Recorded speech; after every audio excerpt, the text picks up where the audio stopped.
Alrighty, folks, welcome in the Chalk Talk Social. It is Tuesday, February 3rd. We got Joey filling in for Iman today. And before we get into it, right when you thought the Pro Bowl couldn't go any lower after letting Shedeur Sanders be a part of the game after an 18 QBR this season, after letting Keyshawn Nixon into the games, after having a 120 passer rating against him, well, now they have asked Justin Fields to participate. Yes, Jets backup quarterback Justin Fields. This guy is terrible. Joey, as a Bears fan, could attest to just how bad he has been his whole career. But yeah, now the Pro Bowl wants him to be a part of it. And it's just like one of those things. You used to get so excited for the Pro Bowl in that week between playoffs and Super Bowl, something to fill the void a little bit. The games used to mean something. Players' careers used to be judged off of how many Pro Bowls they have. And now it's like, man, what happened to the sport we love? What happened to the event we used to love with Sean Taylor laying out punters? And I get why you don't do that today, but like, it used to be such a pure event. The All-Star game in NBA used to be such a great event. The games, even the home run derby in MLB has just become like something nobody wants to watch anymore. Like, all three big sports had something great. The recipe was freaking almost cooked to perfection. And year after year after year after year, they keep trying to change it and do something different, and it just keeps getting worse. I don't know, man. How are you doing, Joey? How are you feeling about these Pro Bowl games and your guy, Chicago Bears almost legend, Justin Fields, being asked? He declined. It's crazy. Yeah, he's too good for it, right? Good. That's the problem. Yeah. No, I'm doing good. I will say, before the Bears got rid of him, I did want to frame that photo of him slide through the end zone in that monsoon game with all the players. Mm-hmm. And it was like the field was literally a lake. Yep. That was cool. I'm glad I didn't purchase that because I would have had to take it down immediately. But no, these All-Star games are funky, right? Like you said, it's like, okay, baseball was appointment TV. Yes, it had more meaning because of World Series determinations for home field, but it was this all-encompassing event that you had to see. And now for football, right, it's a glorified flag game with guys that you don't really want to watch. And the idea of, I have a team that has 6 Pro Bowlers on it means nothing now because Shedeur Sanders is on it. Like you could have asked Jordan Love, you could have asked Caleb Williams, anybody else.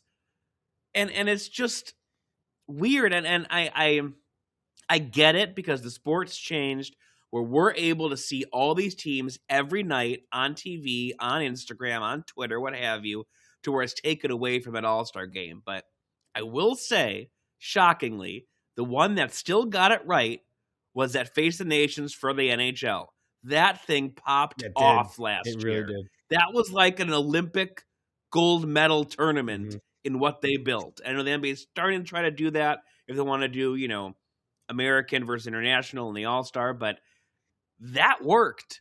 And I'm guessing it's going to go more that way as these leagues continue to expand. I mean, I didn't even mention freaking Joe Flacco is going to be in the Pro Bowl. The Browns have 2 quarterbacks in the Pro Bowl this year. Joe Flacco That's actually pretty nuts. How is this possible? How did we get here? Where did we go so wrong that this is our Pro Bowl games now? It was like you said, like you used to look at a player's accolades their whole career. You see those 12 Pro Bowl spots and you're like, oh man, this guy must have been awesome.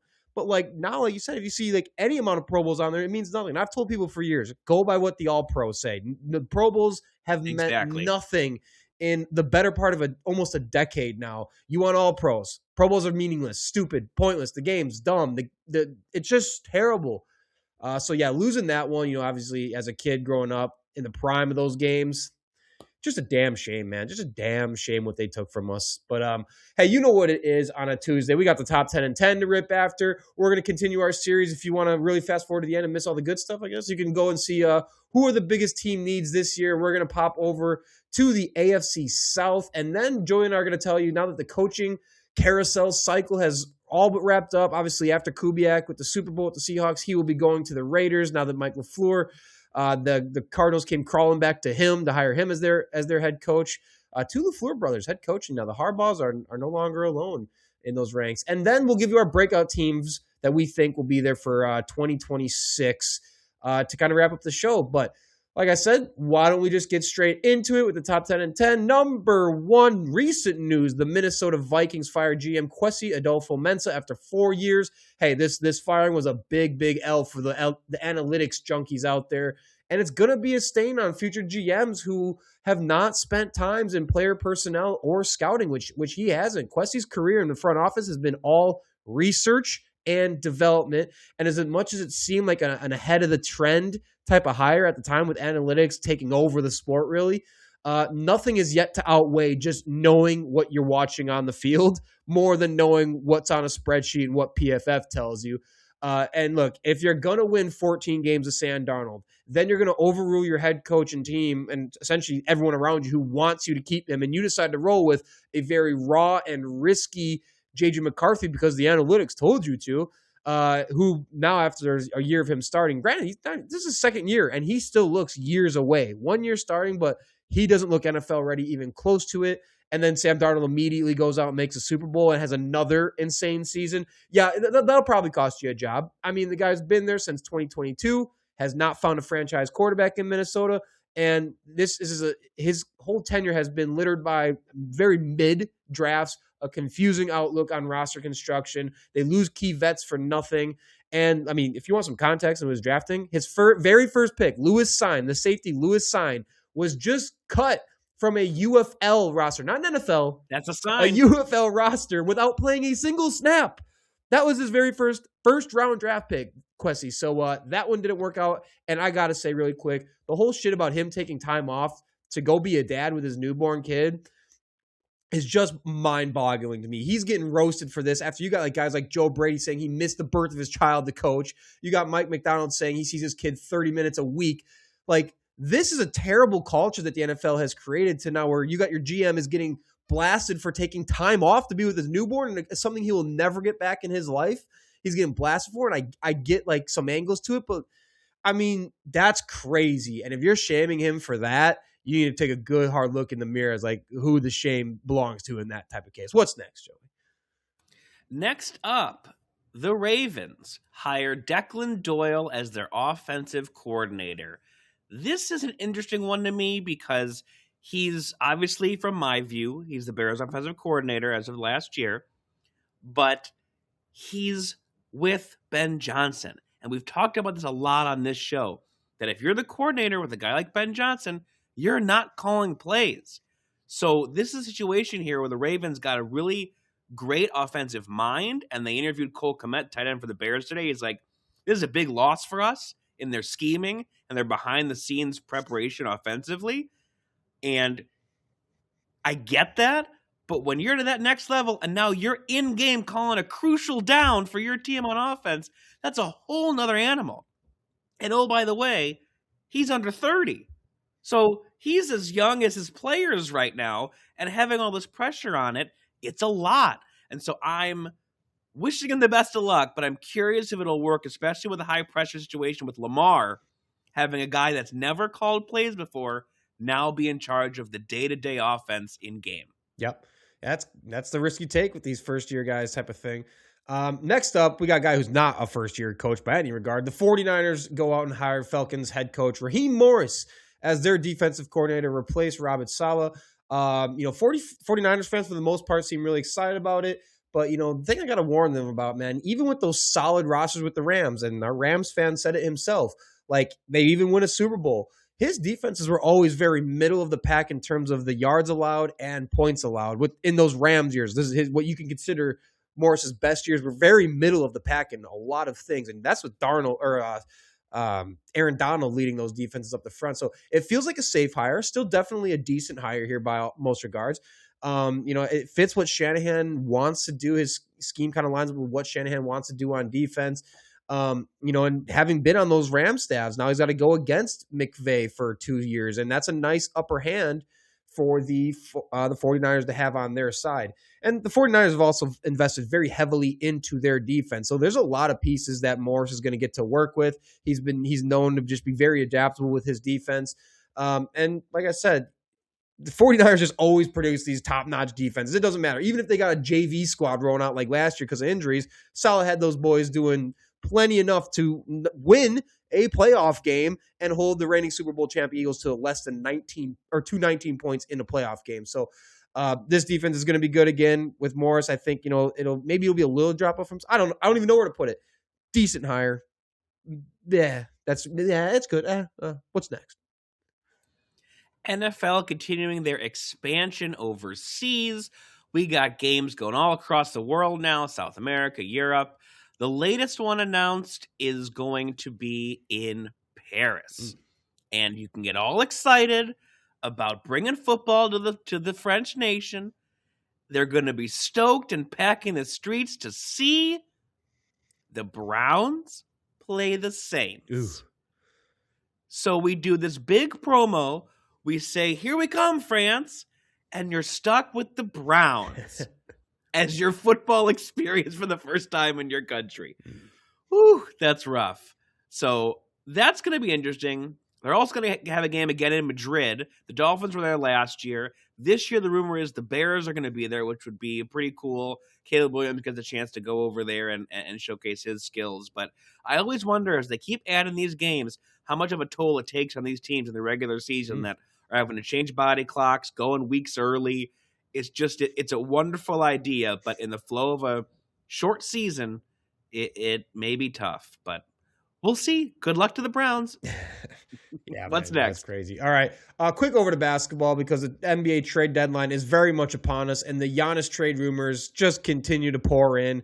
The Bucks are fielding offers. Like there's a trade on the table. Apparently, they have not turned down that. I mean, Shams is still running a hot 0% success rate on any of his Giannis rumor mill agenda that he's been pushing for 6 straight years. So he's a fraud. First of all, before anything, Giannis, someone needs to bar Doc Rivers from ever stepping foot in the Bucks arena ever again. Oof. This team is an absolute clown show on the court with enough talent to not be 18-29 and 12th in the East. I still think they made a huge mistake firing Adrian Griffin, where the Bucks were at a great spot. They fired Griffin in the middle of the season for next to no reason, bringing Doc, and this franchise has tanked ever since Doc's been around. This guy is a franchise killer. And like I said, the Bucks haven't turned down. Apparently, they have not turned down an offer from the Warriors yet. That's essentially asking for all of their first-round picks, some expiring contracts, and giving them all their young players. The T-Wolves as well are our latest team to be said to be front-runners for the team, trying to orchestrate multi-team deals to get Giannis. The Knicks and Heat and Warriors, though, are seen to be the teams that have the most to offer. But apparently these teams are just shocked that the Bucks asking price is the moon and more for Giannis. Like, what were you expecting? Yeah, Giannis is 31, but he's still a top 3 player in the NBA by all accounts, not even close to slowing down yet. And must we remind everyone what the Magic gave up to trade for very average Desmond Bane? They forced a trade of 4 first-round picks and 2 players to get Desmond Bane, who's averaging 19 a game. So, yeah, I think the asking price for Giannis is going to be pretty substantial. It's crazy that teams are like, oh, whoa, how can you be asking for that much? Like, no shit. What's next? Next up, we're going to baseball, and we have a question for the group. If you hit 49 homers and help your team to the ALCS, doesn't that mean you're the top free agent the next year when your contract's up? Apparently, MLB said, not so much. Eugenio Suarez, with probably some of the best hair in baseball, I might add. Great bullet. Can't seem to find a home all offseason. You'd think he'd get a big deal. I know he's 34, but has the career year and only gets a 1-year prove-it deal going back home to the Cincinnati Reds. This is the player of the deadline last year. The Brewers were trying to get him. The Cubs were trying to get him. Everyone was going after him, and the Mariners got him for their run. And it's just another fascinating example of the weirdest ebbs and flows in this MLB offseason, how they're paying players, how some guys get $500 million that don't deserve it, and then the other guys that deserve a pay bump get nothing. And it's just tick, tick, tick closer to that lovely lockout in 2027. She's coming in hot. I mean, she's coming. There's something to be said about him when he returned to Seattle this second half of the year was not good. It happened again. Yeah. He died out immediately. But so does every hitter when they come to Seattle somehow. It's just the way it is. It's impossible to hit in Seattle, apparently. That's a well-known thing. All right, back over to football really quick because this was huge. The federal government, very quickly, surprisingly, approved an ESPN billion-dollar acquisition of NFL media for a 10% controlling of NFL Network, Red Zone, NFL Fantasy, and much more. So, yeah, NFL and ESPN might as well just be the same thing. That surely won't ruin or taint the NFL experience or product at all. Obvious sarcasm there. Neutral coverage, that's dead. More paywalls or monopolization or just hoops to jump through to watch the sport, that's alive. More commercials on Red Zone, that'll be a thriving industry. And anytime one beast eats or joins another, it usually ends up sucking for us little folks, us consumers, with a crappier product. So and the problem is we already know that these networks, ESPN is very politicized with their coverage. And we already know Disney has their hands and they're saying a lot of things. So there's going to be a lot of voices on sports trying to make this all just going to get more political with sports coverage. It's going to be more of like, some very high up people now all in the same room together, calling the shots on what gets said on ESPN, what gets said on NFL broadcast. So that should be fun in terms of getting that great cover. Man, if John Madden would be rolling in his grave if he saw this and like how the game is being covered right now, would be rolling in his grave. What's next? It's the everything is fine meme with the dog and the fire and the everything's trash burning. Yeah, we're fine. It's fine. Yeah, we're fine. Everything's fine. Next up, giving a shout out to my guy, Patrick Kane. I know we don't do a lot of NHL on this show, but I had to do it. He passed Mike Modano for the most points in NHL history for an American-born player. He's got over 1,300 points in his career. He was the face of the NHL and the American side of hockey for the better part of a decade. Won 3 Stanley Cups with the Hawks. Got an MVP during the regular season. MVP in the Stanley Cup final. Just one of the most electric players I've ever seen on TV and in person. And it was just showtime every time he touched the puck. And just good on him that he's been able to sustain now that he's getting to the back half of his career. I know he found home in Detroit, which is a little sour in Chicago, but he's still playing well and still trying to make and etch his name in history. I know everyone talks about the Ovechkins and Crosbys, but there's that chunk there from 2010 to 15 where he and the Hawks were absolutely unstoppable. And so giving him a shout out for etching his name in history. Petty Kane. All right. Next up, college basketball. Another thing we don't touch on too often around these parts, but we're going to today. The Big Ten just continues to dominate this season in the college basketball scene. The transfer portal has been working out well for a lot of these teams. They have 5 teams right now in the top 12, including 12 of the 18 teams in the Big Ten. There's 18 teams. That make that one make sense. But 12 of the 18 teams have winning record. You got Illinois just took down Nebraska and they jumped to number 5, and that was a hugely competitive game. And then Michigan's probably the biggest story here in college basketball. They're number 2 in the nation right now. They're 20-1, and people are saying their coach Dusty May is the Kirk Cignetti of college basketball right now. If you think about it, he inherited an 8-24 Michigan team and immediately goes to the Sweet 16 after also winning the Big Ten tournament. Like I said, now he's got them 20-1, number 2 in the nation. And the funny thing is, Illinois is ranked higher than Michigan in the Big Ten standings. That's how competitive and good the Big Ten is right now. Is Michigan is number 2 in the nation, but number 2 also in the Big Ten, and Illinois is not ranked number 1 in the country. Shoot, you can go down to Northwestern. This team sucks. They were one of the few teams with a losing record, but they got the scoring leader in the Big Ten, Nick Martinelli, dropping 23.7 a game. So whole conference, top to bottom, just murdering right now on a heater. And maybe this year will be the first time we see some success. It's been a long time since we've seen a Big Ten team pull it in. It's like one of those Michigan State teams, 2000. Yep, 2000. Yeah, and if you want to count Maryland, because now they're part of the Big Ten, but yes, officially, 2000 with Izzo. Yeah, I was going to say before Izzo even had gray hairs damn near at that point. What's next? Right. What's next?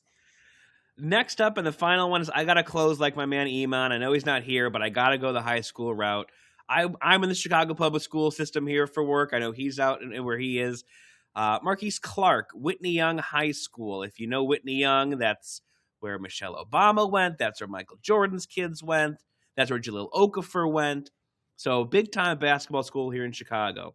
And Clark broke the the career scoring record at Whitney Young with over 1,800 points, passing NBA's Quentin Richardson, if you remember him. Great player in the NBA, great player for DePaul, three-point master. I remember he was always my three-point go-to at NBA Live, so shout out to him in that.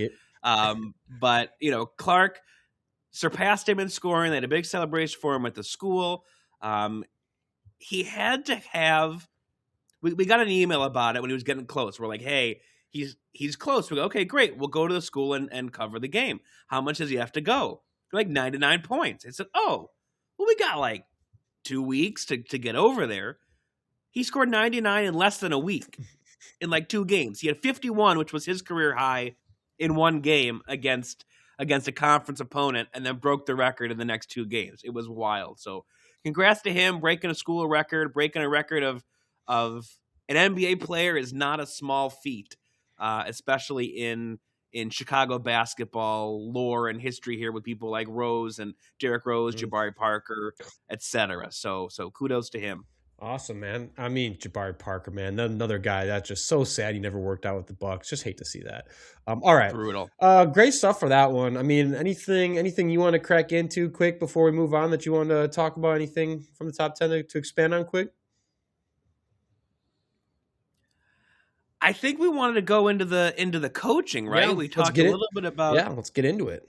We talked a little bit about the cycle at the top of this of new hires all around the league. Mm-hmm. So my question to you is, what's the favorite hire, or what's the one you're most interested in seeing now that the cycle is kind of closed here? Yeah, I mean, honestly, it feels like almost like a cop-out. But, Kubiak to the Raiders is easily my favorite. And I think it's more than just Kubiak. It's probably the whole situation in play here with him and what he's been doing and what the Raiders are going to have to work with, right? If you look at Kubiak's offense with the Seahawks this year, they were 3rd in points per game, tied 7th in yards per game, 4th in yards per play, 12th in offensive touchdowns, and 5th in sacks allowed. So, and if you think about what they had as weapons, like JSN is all-world, otherworldly type player. But then you're dealing with old Cooper Kupp, Bobo, and you don't get Shaheed to the end of the year, and then you barely even use him. The run game was kind of up and down. But so you think about the parts that they actually had and the offense that they produced, and Sam Darnold, played really well. But it's not like they had Higgins and Chase. They had JSN and old Cooper Kupp Cooper Kupp's getting 4 catches a game, but JSN covered it. Anyways, my point is, he's the best of the Shanahan coaching tree since Mike McDaniels came out to his ascent into head coach. And Seattle, the point of all that was they really put on the full display his schematic and coaching prowess this season with what they were able to do with what they have. He's had tons of success with quarterbacks. If you think of what he was doing in his time with Minnesota, that's when Kirk Cousins was at his peak, was when Kubiak was kind of running the show for QBs. And now you see what he's doing with Sam Darnold over here in Seattle. And now, I mean, you can say what you will about where, Fernando Mendoza might rank up in other draft classes in terms of would he be QB1 in other drafts. You're getting one of the most fundamentally sound first round or first overall picks in Fernando Mendoza to come in and be your future at quarterback. So that should be a great pairing. Kubiak and Mendoza should be an awesome pairing. Mendoza is one of those guys who's just a relentless learner and pursuer of just great process. And so I think Kubiak getting him and that pairing is going to be awesome. And, I think the other thing is he's inheriting elite playmakers. Genti is a dog. You have Brock Bowers. You're going to give him Mendoza. I like Jack Bech still as another receiver. So, and they have $90 million in cap space to work with. So they're going to be able to do a lot to make this hire work to where I think this is my favorite hire of the cycle. Is that who you have, or what do you got instead? If not, I'm going to Buffalo. I really like Joe Brady. I remember, when he was running that offense at LSU with Joe Burrow and Jamar Chase, and it was just this unstoppable entity. And he had a rough start in Carolina. That was all weird with Matt Rule and everything that went on there. But he was that hot name from 2019 on this is that next guy that's going to switch over and be that offensive juggernaut. And I think now he's gotten that chance and he's proven it, right? He took over for Ken Dorsey when they were flailing after Brian Daboll left, to now, since Joe Brady's taken over after 2023, they've been great. Top scoring offenses, 2 of the last 3 seasons, top 5 in rushing. Josh Allen's still dominant. The ways they are losing are not because of their offense. There's a whole bunch of cultural issues and things going on within that building and how they're constructing the roster, et cetera. But I really like the idea of Joe Brady because he is now, which is funny to say in 2-ish years, an experienced play caller in a productive system with an all-star quarterback and has the trust to be given that job. Right? It's not like the Bills fired McDermott, then went and got the hotshot OC from another organization. This is the guy that's there and has the buy-in already from Josh Allen. Mm-hmm.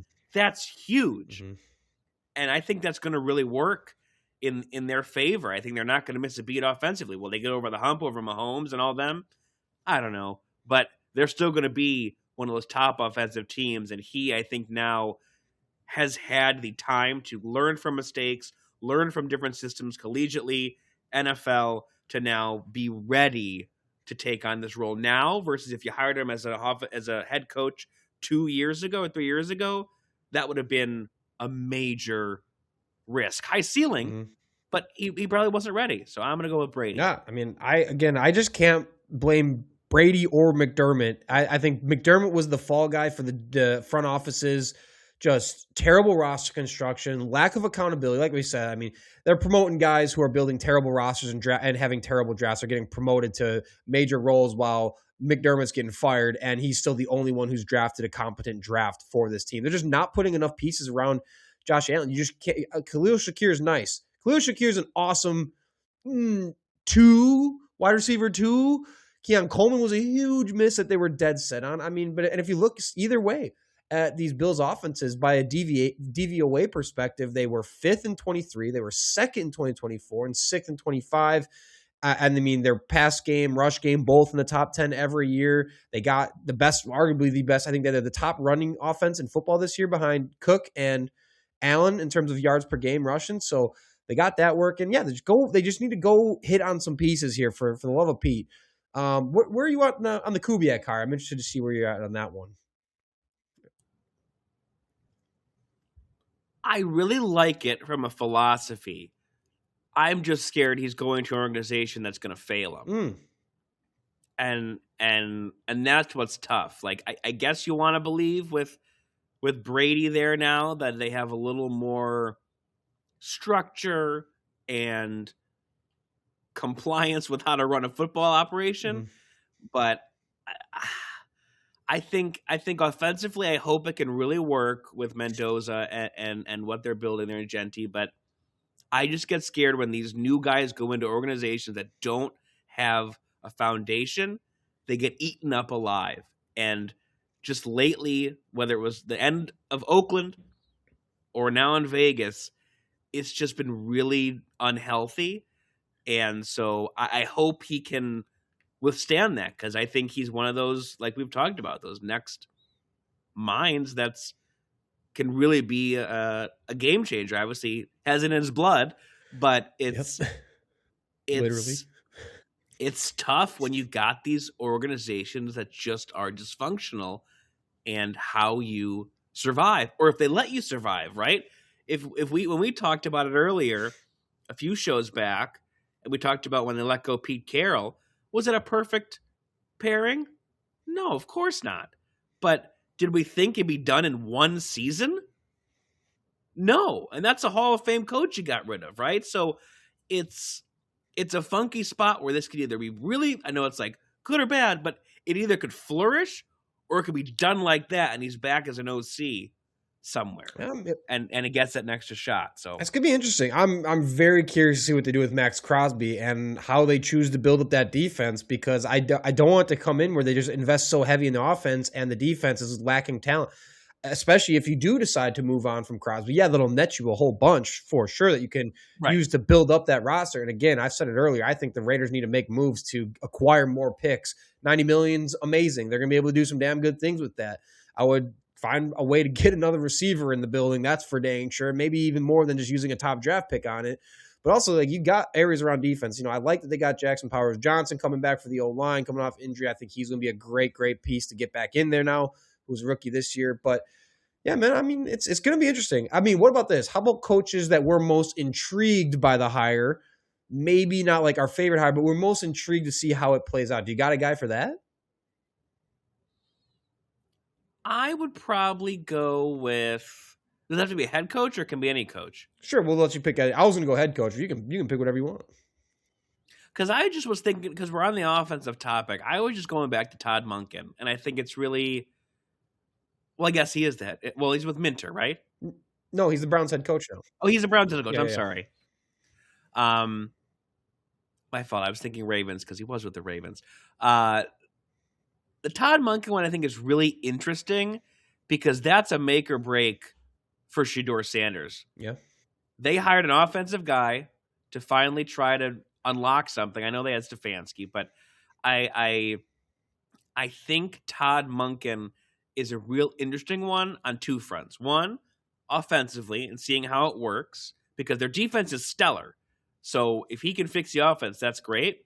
But like I just said with Vegas, surviving that culture and having buy-in in that city from the fans and from a crazy ownership, that's going to be really fascinating to watch. And I wonder, because he's experienced, right, and he can stand up for himself, that he might be able to be a culture changer. He's not going to be the new young guy that makes everything new and fancy, but he might be the adult in the room they need to just take a step forward, just go in the right direction. Maybe host a damn playoff game before you close the dog pound. Do something right. Yeah, I mean, I get why people are skeptical. I think they're probably just be skeptical because, he's an old man in a coaching cycle where everything's going young. Right.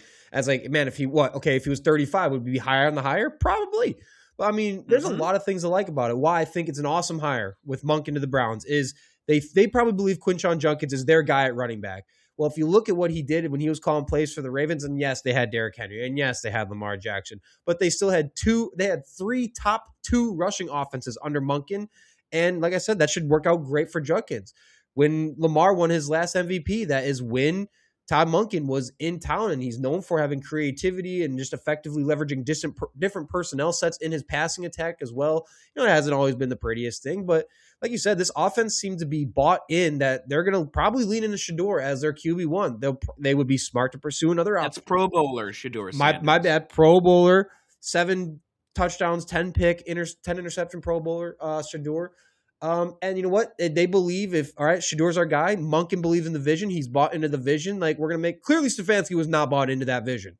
And that's a big reason why it didn't work. Stefanski's also not bought into a lot of visions that the Browns have had at quarterback, including Baker Mayfield. So, there's reasons why that wasn't going to work. But, when he was with the Ravens, again, like they were first for, I think in his first 2 seasons, the offense was ranked first in red zone touchdown percentage.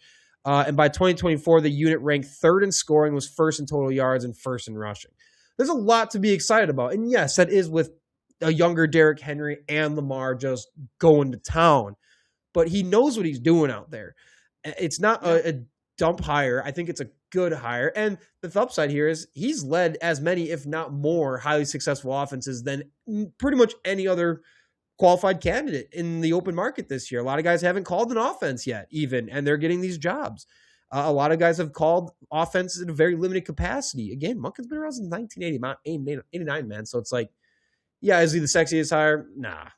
Is he someone who can maybe return some stability? I don't even know. I'm trying to talk myself into the Browns doing something right here. I was like, there's still so much more that seems like it needs to go right to it, but.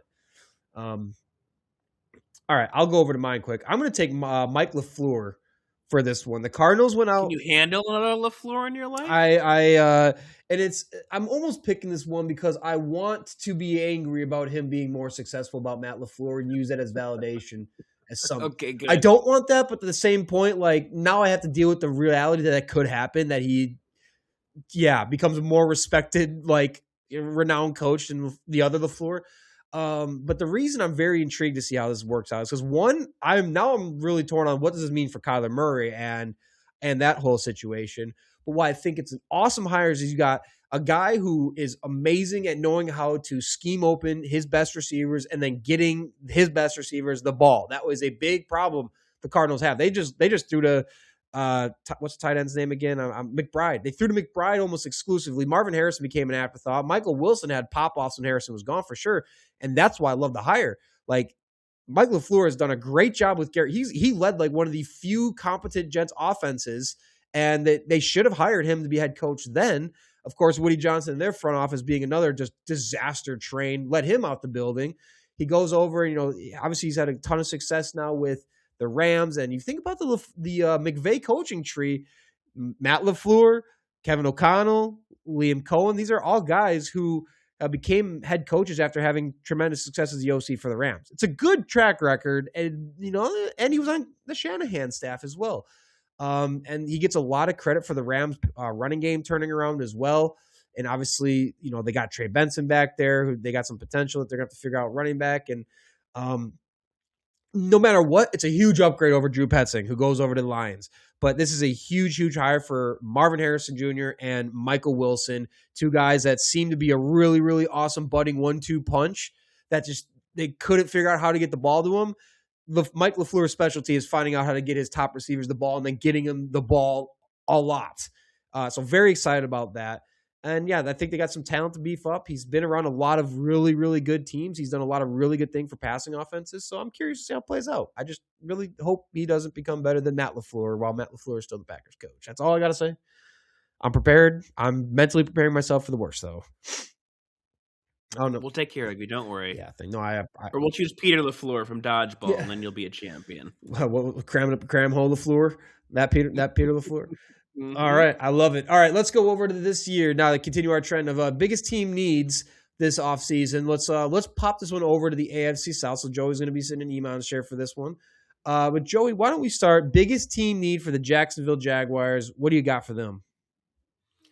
So I think my theme for this whole division is big fellas. So I'm going to start with the Jaguars on offense. They need some help on that offensive line. They're ranked 24th this year as a unit from PFF, and they just have finally unlocked Trevor Lawrence. And there was debate if that was ever going to happen. I just think it's fascinating and funny that Liam Cohen's the guy to do it, because I know he's a McVay guy, but he was a goofball in that opening press conference and Duval his way all the way down, but they're winning. And so if he now has unlocked that next level, you got to protect him. And you got to protect the rest of that team with ETN, Hunter, whomever you're giving the ball to. So I think that's their biggest focus, because they had a damn good year and they could have beat the Bills in that playoff game, right? So little things here and there to fix a line. We can see how quickly a line can be fixed in a single season with free agency and draft. You're one step closer, because everything starts with that line. Everything. Also, breaking news, the Clippers are in advanced talk to send James Harden to the Cavaliers in a trade. Wow. Interesting. But yeah, sorry. To your point, James Gladstone, youngin' GM, actually, funny enough, just recently came out and said everyone who played on our offensive line this year is coming back next year. And fans rightfully blew up like, excuse me, sir, do you know Walker Little is on this team? And you know Trevor Lawrence? What's that meme with John Bernthal? No. Wait. Like that's Trevor Lawrence just hearing that, and that the worst offensive lineman on their team is like, oh, this guy's coming back. Oh no, that's a bad thing.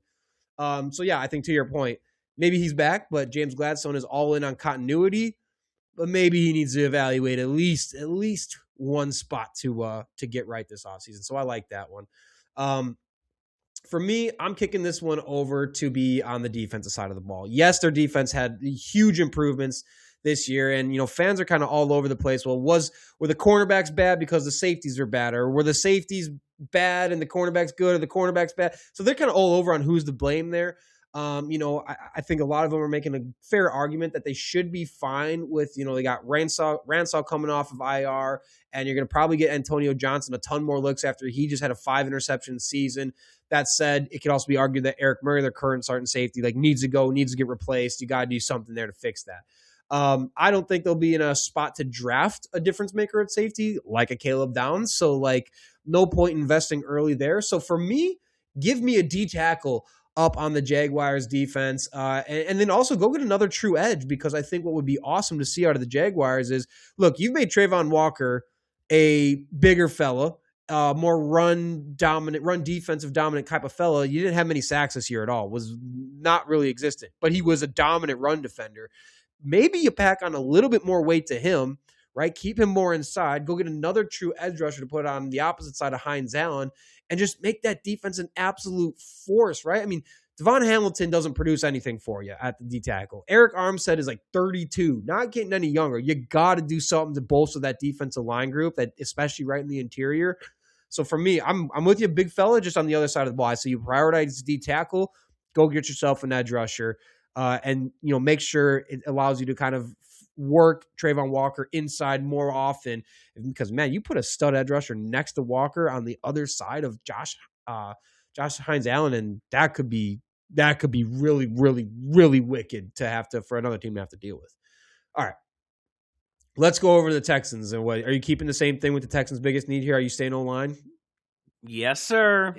Big fellas, big fellas, big fellas. And this one's a little more serious because that Texans defense was one of the best in the league. And CJ Stroud's, has his up and downs, but he's up on the rise. So if you can get this O-line right, they're going to be dangerous. And the funny thing is, 2024 rolls along. They go, okay, we got to fix this line. We're going to overhaul it. We let up 54 sacks on Stroud and backups when he was hurt. Fine. So they come into this year. Season ends. They let up 52 sacks. Ooh. So they technically improved by 2. Technically. But still a turnstile on the offensive line. 30th in pass block, 52 sacks like I mentioned, and they currently have nobody on the right side of their line even signed for next season. Oh, boy. So they know that's their issue. And you got 2 years in a row of 50-plus sacks on a quarterback that can be really good with protection, like he was his rookie year. Struggling to get over the hump, though. Right. They have to figure that out. He has to have time and protection. It gets everything going. I know I bring everything back to the Bears because it's easy. But I look at the Bears from last year to this year. There's a lot different, but the biggest thing they had is they flipped their interior, guard, center, guard, with Pro Bowlers. And it was life-changing on just what it did to open up an offense or to give a running back time, to give the quarterback time. CJ Stroud needs that, and he's going to have to get it if they're going to want to take advantage of having probably one of the best defenses in football for next year. Yeah. Hey, Seahawks are another great example. All the fans were like, we got to rebuild this O-line. We got to rebuild this O-line. They invested in it, and it helped them tremendously. And Stroud has shown he's not good enough to be behind a middling offensive lineman. You got to put dudes in front of him. He's struggling really bad, and we're at the conversation with Stroud now. I was like, do we pick up this guy's fifth-year option? That's where we're at, and that's a very bad place to be. You got to put big bodies in front of him. And this rookie year, you would never said that. You go, of course we would pick it up. Exactly. So that's a big out problem. And I mean, shoot, almost makes my biggest need for them obsolete, because if you don't fix the line, it doesn't make going out and get a new running back any much better either. But I think they got to go out and you got to figure out your running back one situation, right? Who knows with Joe Mixon? We don't even know if Joe Mixon has a second foot at this point, because I don't know. Guy hasn't felt his foot in ages, it seems like. He's not getting any younger, right? He's 30 years old, coming off a major foot injury. He hasn't played football in a year, so he's far, far out of football shape at this point. Running backs generally don't even make it to 30, mind you, and they can save like $8 million, something like that, by just cutting him. Nick Chubb, if he's even around, he's nothing more than just a guy to offload some work and offload some carries at this point in his career, because he's got all the injuries. And I don't hate Woody Marks, but by no means should you be invested in him at this point as the guy.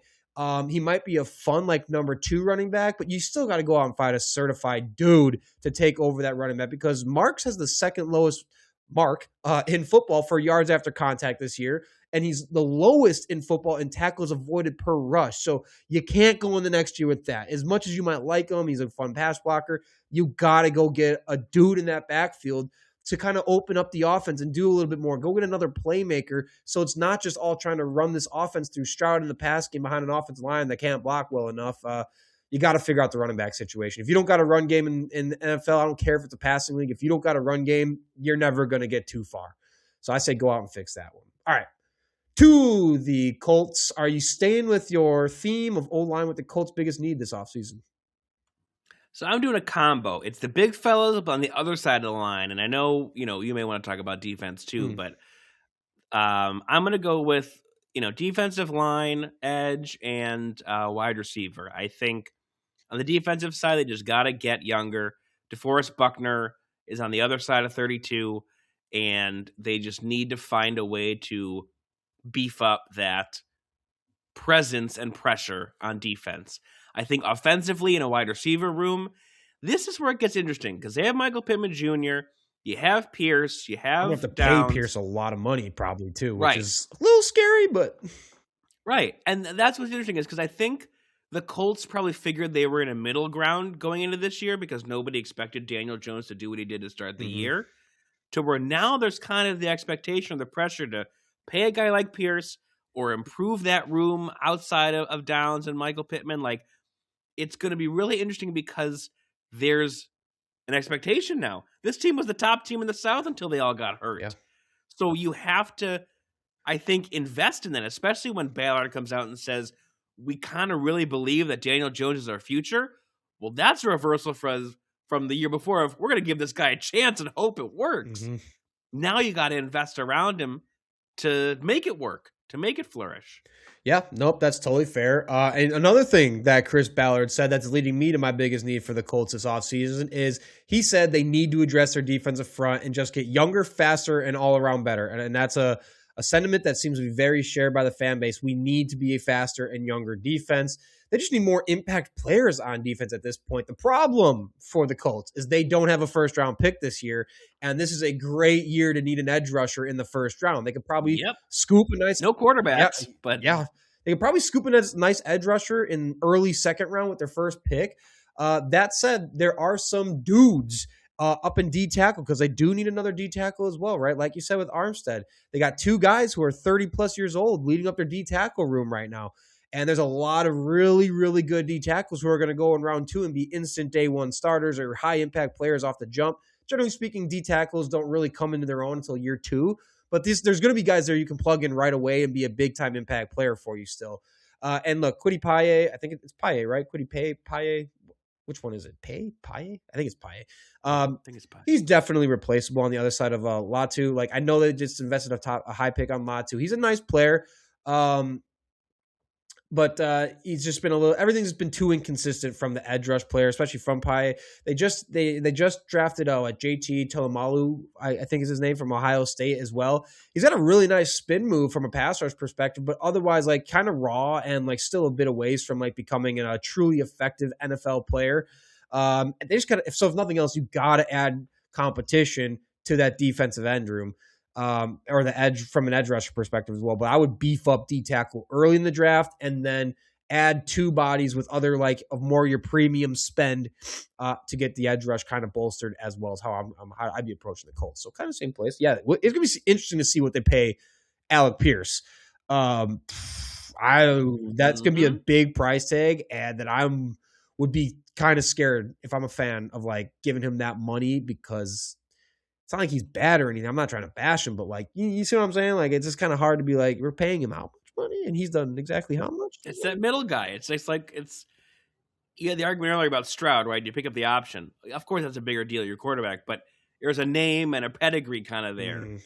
Pierce is that middle ground where he's had a really good growth, but is he worth that next step where you're paying $100 million to someone? I mean, it's crazy. Yeah. I mean, someone's going to give him a lot of money. And, again, we're talking about a guy who 43 catches, 871 yards. I mean, 20 yards a catch is nuts. Led the NFL in yards per catch. He's become a legitimate, serious downfield threat. 4 touchdowns this year is it. But again, if you're paying big, big money, I want more than 50 catches would be nice. I mean, 40 catches and almost 1,000 yards is an incredible season. Let's be honest. So I see the upside in paying him, but I would still be a little bit nervous. But all right, let's go over to the Titans. Who do you got for the Titans right now as their biggest need? Well, I still think the biggest need is getting an offensive head coach, and they didn't do that. So I don't think we can go back and switch that, but I'm still concerned that they got it wrong ever since they got rid of Mike Vrabel, but that's a whole other story. Yeah, so that was a problem. They can't fix that, so I think I just gotta stick with D-line on this one. They're kind of in the middle of the pack. in their division, in the league. They just need more pressure. And I think that's a theme from all these teams here is they may have some great playmakers across the board that are either aging out or they're simply missing those big guys up front for pressure. I mean, it's 28th defense, 30th points per game, pass defense 18th, just a not stellar record. And I know they weren't planning to be a stellar team this past year, but there seems to be a dearth across the league of really high impact D edge and D line. There's the stars, and then there's everyone else. Mm-hmm. And you just need to find those Jalen Carters of the world that can just stuff up. Well, they have a Jeffrey Simmons. They got game. Jeffrey Simmons, but outside of that, it is kind of bleak.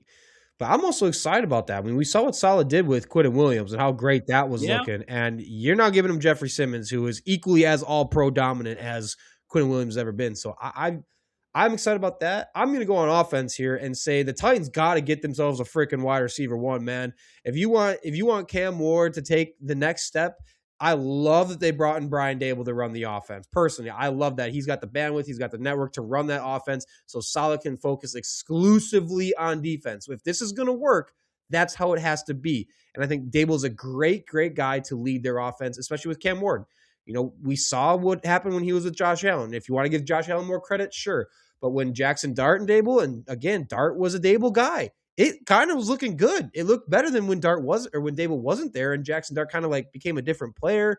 But if you want Cam Ward to take the next step, you cannot roll out Ridley, DK, and A.O. Manor again. You need to get a certified playmaker. And look, I like A.O. Manor as like potential to be a really cool wide receiver 3.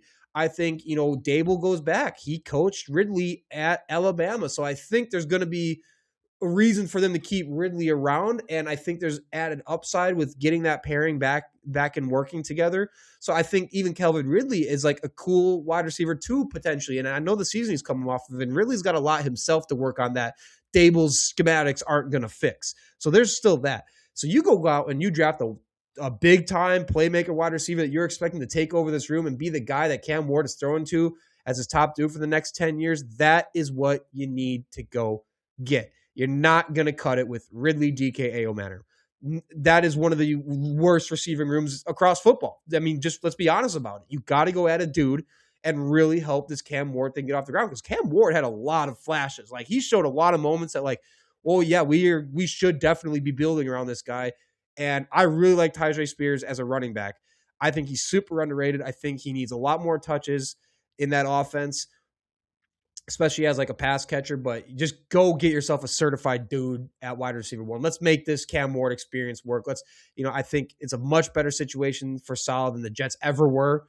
I think Dable's going to be great for leading that offense, and great if they go get themselves a wide receiver. I mean, shoot, Malik Neighbors, great talent, was balling out in Dable's offense before the firing. So, yeah, that's kind of where I'm at. Titans might come up in this next segment as well. But what about, to wrap up the show today, our breakout team for 2026? And I know there's still moves that are going to be made and that could change this.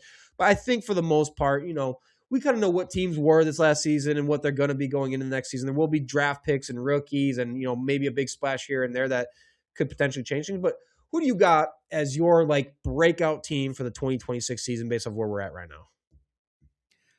So I'm leaning between two, but I'll make a decision at the end. But I'll start with who we talked about before with the Jaguars. I think they just took a really surprising step this year with Liam Cohen that I didn't see coming, and I may just be dumb and wrong, but I didn't see it.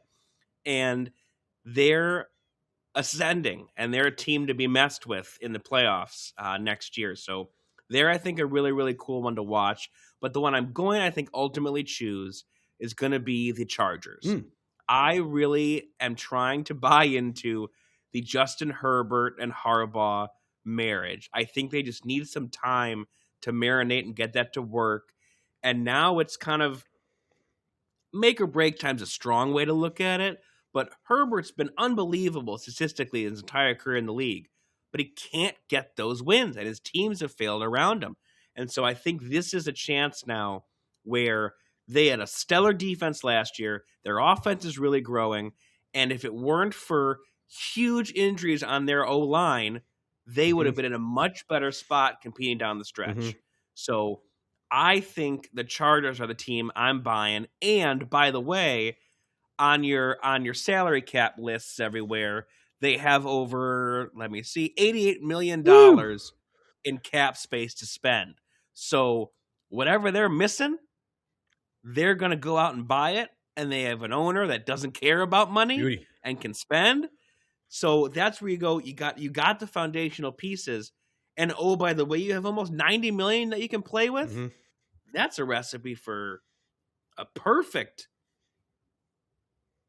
Super Bowl type window that you want to take advantage of now that you finally married what you hope is your coach and quarterback for the next 5 to 10 years. No, I like it, man. Right? 2 years ago, Quentin Johnson couldn't catch a football, couldn't catch a cold. Guy could. I mean, it was so bad, and that hurt the offense really bad. They leaned into him and McConkey.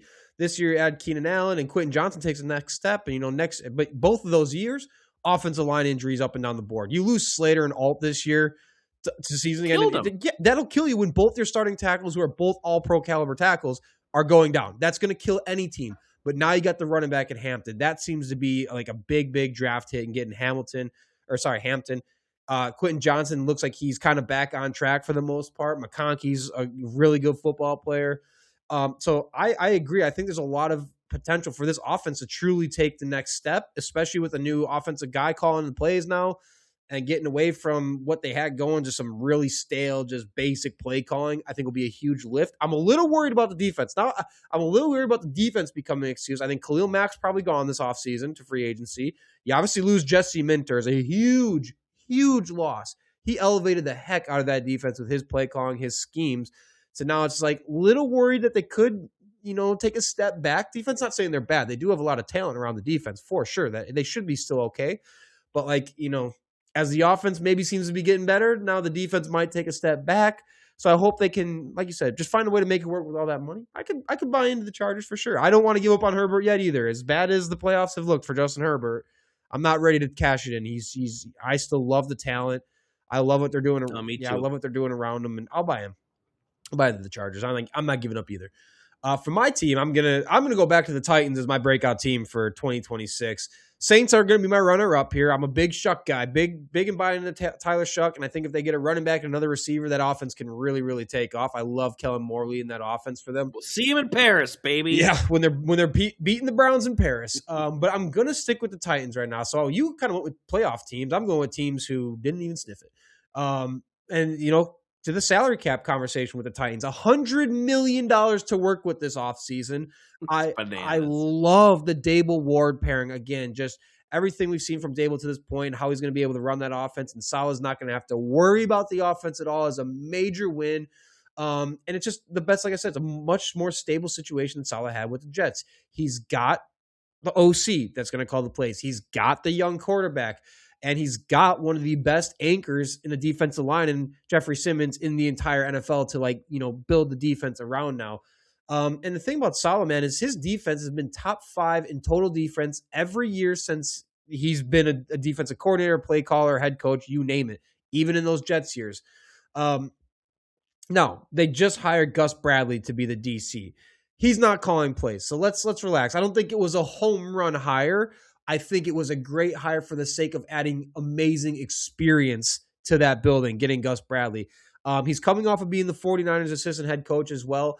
And really you could say outside of the one pretty bad year with the Colts that he had, from 2017 to 2022, his defenses have finished top 15 in total defense every season. So not, elite. He's had some that are better than the other. But again, just a guy who's very consistent, knows exactly what he's doing, is going to be a great brain trust to add to that defensive side of the ball. Always strong defenses. I think it's going to be a really great asset for that defensive staff to have Gus Bradley, another head coach guy, defensive guy, to pair with Salah, just to really turn that defense into something special. But again, his defense have rarely finished top 10 or even 15 in EPA. He's generally in the 20s for success rate, bottom half of the league in DVOA on his defenses. So, again, is it a great hire in that sense? No, but it's a great hire in the sense of experience, what he brings, and the consistency and the added, brain trust to that defensive group. So And if the Titans just go out and get themselves a pass catcher, man, maybe, and definitely, I think, make sure you go into next season with tight end figured out. I'm not totally bought into what they got going on at tight end either at this point. And allegedly there's a potential new logo coming out for the Titans where they might be getting rid of the flames. And personally, I think that could be a badass look. It kind of looks like the Steelers logo, but with the T, and then you got the 3 stars or whatever they are. So kind of Steelers-ish. Get rid of the flames. That's the alleged rumors I've been seeing floating out there. We had the uniform guy who came on our show who knows all things uniform. He was talking about it. So I think if the Titans, introduce a new logo, I'm kind of bought into that even more. Yeah, we'll have to look at a stat of like when a team changed the logo, what's the record the next year? Like, didn't the Lions change their lion? Yeah, not too long ago, and then they turned everything around. To a less cowardly looking lion. Yeah. Yes. Yeah. So, hey. No, so I really like where the Titans. Again, I really like the Salah hire. I didn't like the Salah hire until they got Brian Dable. At that point, I was like, oh, that's fair. This is awesome. And I think Gus Bradley's an awesome DC to bring in there as not a play card, just another guy to help run that whole show and really get that defense off, ascending to the next level that we know Salah is capable of doing. So I'm really excited about how the Titans outlook looks, assuming, again, go get another pass catcher for Ward, bolster up the tight end a bit, do some things on your old line, and just let's let these guys go to town. I'm really bought into what they've been building. So big fan of that. All right, Joey, anything that we missed that we should touch on before we call it a night here? I don't think there's anything that we really missed too much besides the Harden trade's coming up. Giants sound like they could be hiring Cliff Kingsbury very soon as their head coach. And let's see who else. You mean as OC? Sorry. Right? As OC, yeah, he could be coming in. I'm seeing right now the Brewers are trending for some reason, and I don't like that. I need to see what. That's never good for you. What? And Fizzle each time are going to 2026 with a top payroll. With a payroll. Oh, great. Oh, so the reason the Brewers are trending is because this is a team who has a really low payroll apparently. I don't even know. Anyways, sounds about right. I don't know. We're gonna have a payroll about $90 million, make it to the playoffs, and get whooped round one yet again, per usual. I think that's a week's worth of pay for Ohtani, about $90 million. Yeah, pretty well. Are you talking about his off-field pay or his on-field pay? Both. Depends on what you're talking about. Along with the Kawhi Leonard Tree Company, they're laughing all the way to the bank. Yeah, that's another whole situation.